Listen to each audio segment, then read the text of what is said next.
Tumingin ako sa likuran ko at wala naman ako nakita. Ha? Wala naman eh. Nahiya ako eh. Magpakita ka na lang kasi. Bakit ka ba nagtatago? Eh paano kung ipakulong mo ko? Ha? Ba't ko naman gagawin yun? Eh kasi nabubuksan ko yung locker mo eh. Ha? Wait, kay Krisha ko lang naman sinabi yun ah. Chinek ko ulit si Krisha. Hindi na siya sumasayaw. Nag-phone na siya tapos ngumingiti na naman. Chinat ko ulit si Danica at tinignan ko yung reaction ni Krisha. Pero hindi na siya nag-reply. Kainis. Sino ba kasi to? Kanina habang sumasayaw si Krisha bigla naman nag-chat tong si Danica. Kaya imposibleng si Krisha to. Pero bakit kasi same sila ng sticky notes tapos same din sila ng handwriting? Sumasakit lang lalo ulo ko dito eh. Kala mo nagsosolve ako ng problem sa math eh. Ginagawa mo dyan. Ha? Ano?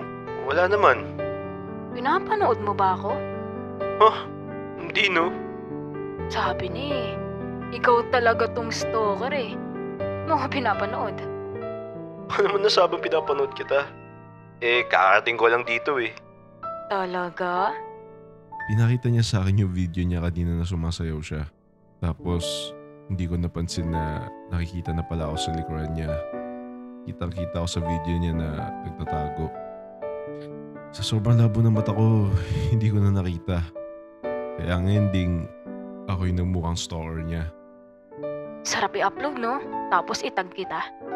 Uy, huwag mong subukan. Sakto, dami mo pa namang followers. Ano kayang isipin nila na yung idol nila? Stalker ka lang pala. Stalker ka dyan. Oh, bakit tanggi mo pa? Kitang-kita oh. Tawang-tawa ako sa mukha mo kasi todo tago ka pa. Kita ka naman. Delete mo nga yan. Yung mo, Isa. kahit maglumpasay ka dyan, hindi ko to i-delete. Hindi naman kasi kita ni-stalk eh. Totoo sinundan kita dito para malaman ko kung ano yung gagawin mo. Oh, namin din. Ano ko sinusundan? Kasi nga, akala ko ikaw yung stalker ko. Sabi ngang hindi ako eh. Susuntukin ko na mukha mo. Ba't galit? Ulit-ulit eh. Sorry na, okay? Gusto ko lang kasi malaman kung sino. Subukan mo mag-observe, okay? Ko lang kasi yata pinaghihinalaan mo eh. Malay mo si Rebecca. Loh, tomboy yun eh. Di mo sure. Malay mo nagpapanggap lang na tomboy. Manghihinala ka na lang dun pa sa mas lalaki sa akin kumilos. After nun, dumiretso kami ng kantin para kumain. Dito ka lang muna. Puntahan ko lang yung friend ko. Nasa isang tabi ako kumakain. Di ko alam pero kahit nasa sulok ako, feel ko may nakatingin pa din sa akin. Excuse me. Pwedeng tumabi? Oo, okay lang naman. Makakain ba ako nito ng maayos? Tumabing ba naman yung pinagkakamalang kong stalker ko? Ang nga pala si Bianca. Ha? Sorry. Baka siguro nagtataka kung bakit ako nagpakilala bigla. Okay lang.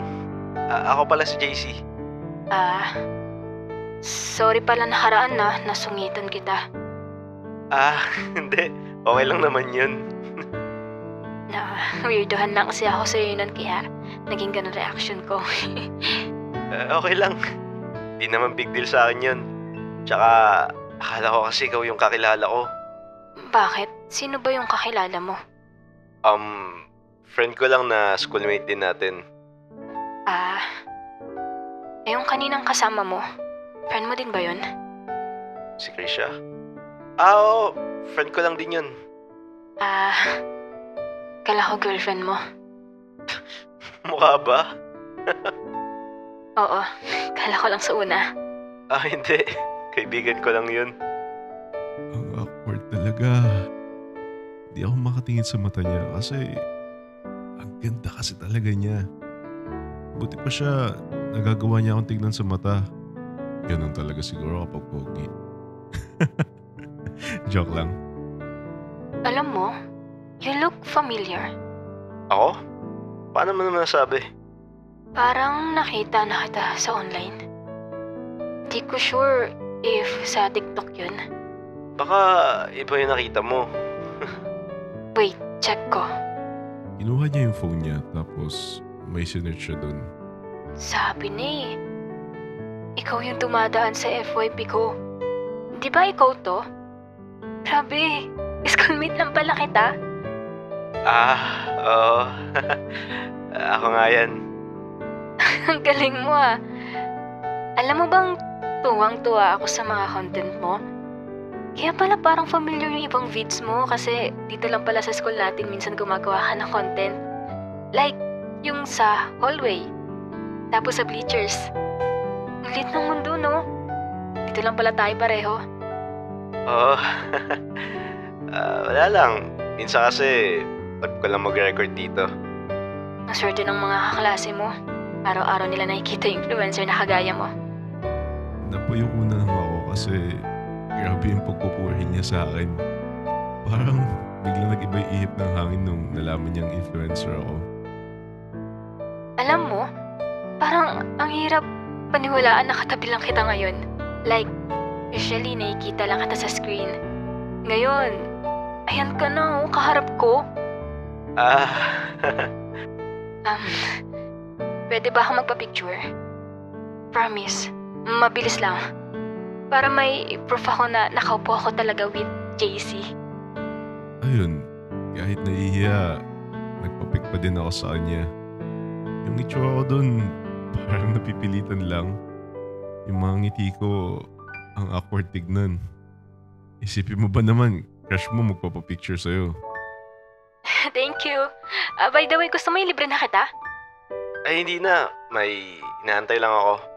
Mamaya babalik na yung mga kasama ko. Yung friend mo ba? Oo. Ganun. Sige, una na pala ako.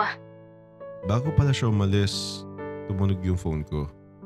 Ang akala ko si Christian nag-message sa akin. Pero si Danica pala, yung stalker ko. Girlfriend mo ba yung kasama mo?